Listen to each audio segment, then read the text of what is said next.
বছর ঘুরে আবারও এলো ঈদুল আজহা।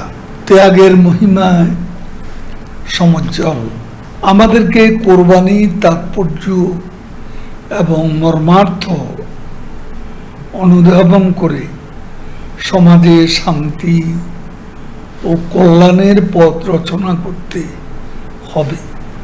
অর্জনের ধারাবাহিকতায় বঙ্গবন্ধু কন্যা দেশরত্ন প্রধানমন্ত্রী শেখ হাসিনা যে ভারসাম্যপূর্ণ, শোষণহীন, ন্যায়নিষ্ঠ এবং সমৃদ্ধ বাংলাদেশ বিনির্মাণে নিরলস কাজ করে যাচ্ছেন, তা সফল করতে প্রয়োজন নিষ্ঠা, সততা এবং ত্যাগ।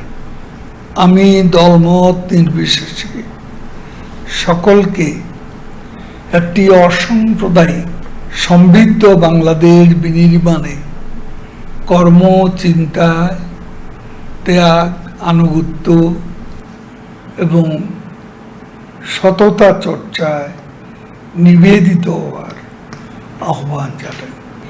আহ্বান জানাই ঐক্যের মন্ত্রে জীবিত হয়ে বঙ্গবন্ধু কন্যা দেশরত্ন শেখ হাসিনার হাতকে শক্তিশালী করে বঙ্গবন্ধুর স্বপ্নের সোনার বাংলা অভিমুখে এগিয়ে যাওয়ার এই প্রত্যাশা ব্যক্ত করে পবিত্র ঈদে আমি দেশবাসী, জনগণ, প্রবাসে অবস্থানরত বাংলাদেশি সকলকে বাংলাদেশ আওয়ামী লীগের পক্ষ থেকে জানাচ্ছি আন্তরিক শুভেচ্ছা।